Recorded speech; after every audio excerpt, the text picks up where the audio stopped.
Welcome to this explainer. Okay, I was absolutely fascinated by the research for unpacking today. We're going to uncover the research-backed, beautifully boring, but honestly incredibly effective habits that actually build wealth. So if you've ever wondered how everyday people accumulate these extraordinary net worths, well, you're in exactly the right place. We're diving right into the specific systems they use. And hey, make sure you stick around, because at the end of this explainer, we're revealing a vital hidden habit that almost nobody talks about, but it's literally the invisible engine driving all of their success. Let's get right into it. Okay, let's dive into this. Here is our 6-part roadmap so you know exactly how this is going to unfold.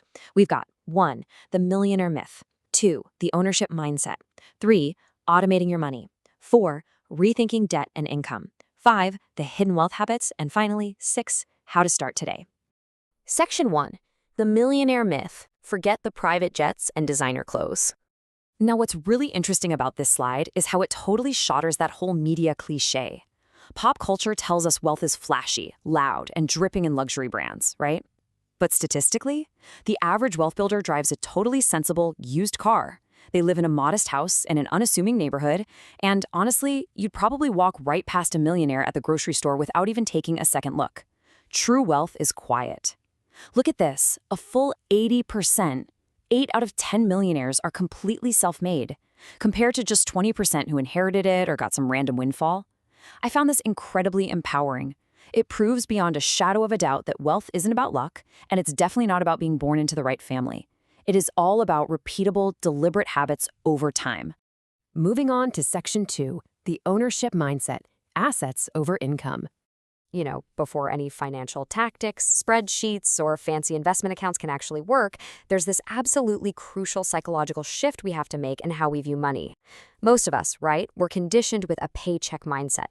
You trade your time for money. And the stark reality there is when you stop working, the money just stops flowing. But the wealthy, they cultivate an ownership mindset. Their entire goal is to build or buy things, businesses, investments, real estate, that just keep producing money, whether they're actively working or, fast asleep. So the crucial point here is that wealthy people don't ask, how much do I make? Instead, they ask, what do I own that makes money for me? Take a second and really think about this question on screen. What can this buy that pays me back? Think about what you do when you get a nice little windfall, maybe a bonus at work, a tax refund, a generous gift. The paycheck mindset immediately goes, okay, how many lattes or new gadgets can I buy with this? But that ownership mindset, it asks, how can I deploy this capital so it pays me a return? It's like, imagine every single dollar you earn is a tiny little worker. Wealthy people aren't looking to spend their workers, they're simply looking to hire more of them to do the heavy lifting for them. All right, Section 3. Automating your money, habitual saving, and investing. So, we've talked about the mindset. Now let's transition to the actual concrete systems used to build that wealth, starting with the golden rule of paying yourself first and doing it entirely on autopilot. It turns out the magic number is 15 to 20%. Look, most people try to save whatever's left over at the end of the month. And let's be honest, that's usually a big fat zero. But self-made millionaires totally flip the script. They route 15 to 20%, sometimes even more, of their income directly into savings and investments, the literal moment they get paid, before they even see it in their checking account. By making this automatic, they remove willpower from the equation completely. You don't have to rely on discipline if your system does the work for you. You can't spend money you never saw, right? Okay, so where does that automated money actually go? It often goes straight into a strategy called dollar cost averaging. Basically, this means investing a fixed amount on a set schedule, whether the stock market is zooming up, crashing down, or just kind of moving sideways. You absolutely do not need to be a genius day trader to build immense wealth. You really just need to show up consistently. Someone who invests moderately but reliably for 30 years, they will almost always beat someone who tries to aggressively time the market for 10 years. Time and compound growth are exactly what do the heavy lifting here. Which brings us to Section 4, rethinking debt and income, beyond the single paycheck. And this brilliantly illustrates how we can actively protect and accelerate our money. You really have to diversify your cash flow. Crossing the $1 million mark usually involves at least 3 distinct streams of income. So you might have your primary job, sure, but you also have rental or dividend income, and maybe a side business or some freelance work. Why? Because relying on a single point of financial failure, like one employer, is just incredibly risky. You definitely don't need to start 5 massive companies. You just need to ensure that your overall financial security isn't hanging by a single thread. Alongside income, there's the other side of the coin, debt. And there is a crystal clear distinction between consumer debt and leverage debt. See, millionaires aren't necessarily entirely debt-free, but they are incredibly calculated. They fiercely avoid consumer debt. We're talking high-interest credit cards used to fund depreciating luxury cars that literally lose value the second you drive them off the lot. That stuff actively drains wealth.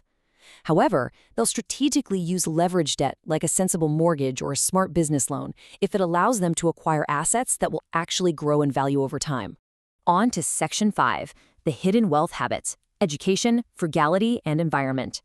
Let's pivot a bit to the nuanced lifestyle choices that keep this financial engine running smoothly over the decades. First up is lifelong learning. Wealth builders dedicate hours every single week to reading books on money and business, following market trends, learning about tax strategies, and actually taking the time to understand the contracts they sign. The financial world is always shifting, right? There are new laws, new technologies, new markets. Relying on outdated information you learned 10 years ago is just a guaranteed way to lose money today. The research shows that staying a student is totally non-negotiable. I absolutely love this reframing right here. Frugal doesn't mean cheap. It means intentional. It's not about miserable deprivation. It is all about spending freely and joyfully on what you truly value and cutting ruthlessly on what you don't. Maybe you don't care about cars, so you drive an older model, but you love travel, so you fly first class. That is intentional. By spending on purpose, millionaires combat lifestyle inflation. You know, that dangerous trap where every time you get a raise, your everyday spending creeps up just enough to make sure you never actually save the difference. Next is the psychological engine behind all of this, consistently choosing long-term payoff over short-term comfort. Delayed gratification isn't just some innate personality trait you're born with. It's a psychological muscle. Every single time you pass up a short-term temptation, like that late-night impulse buy online, in favor of a long-term goal, like funding your investment account, that muscle gets a little bit stronger. Wealth building heavily rewards the version of you that is willing to wait. And here it is, the big, hidden habit we teased earlier. Who are you surrounding yourself with? This is the ultimate invisible force multiplier. Take a hard look at your circle. Do your friends normalize overspending, leasing cars they can't afford, just completely avoiding money talks? Or do they normalize saving, investing, and actively discussing long-term plans? Humans are super social creatures. We just naturally absorb the norms of our peers. Which brings us perfectly to the concept of environmental design. Wealth builders deliberately curate their network, their communities, even the media they consume, so that making smart money choices feels entirely normal. If everyone around you is investing and learning, you don't have to fight this daily mental battle to do the same. Good financial behavior simply becomes the path of least resistance. You shape your environment, and then, well, your environment shapes you. All right, Section 6, How to Start Today. The boring, repeatable decisions. Let's move to this and see how this all builds together. Because I want to assure you right now, you do not need a massive windfall or a crazy 6-figure salary to start. Here is an actionable plan. Step 1. Automate just 5% of every paycheck into savings. Start small, but make it automatic.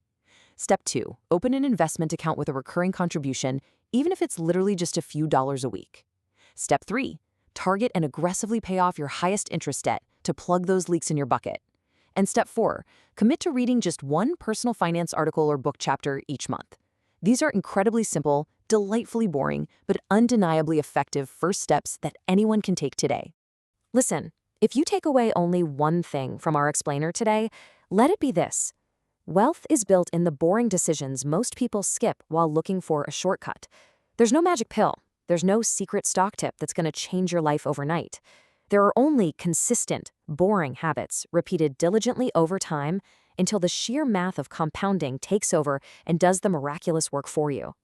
So, I want to leave you with this provocative thought. Which habit are you going to start with this week? Seriously, don't wait for the perfect moment or the perfect salary. The clock of compound interest is ticking right now. Pick just one habit we discussed today and put it into practice before this week is over. I'd absolutely love for you to commit publicly. Leave your chosen habit in the comments below so we can cheer each other on. Thank you so much for exploring this with me today. Let's stay focused, stay intentional, and start building.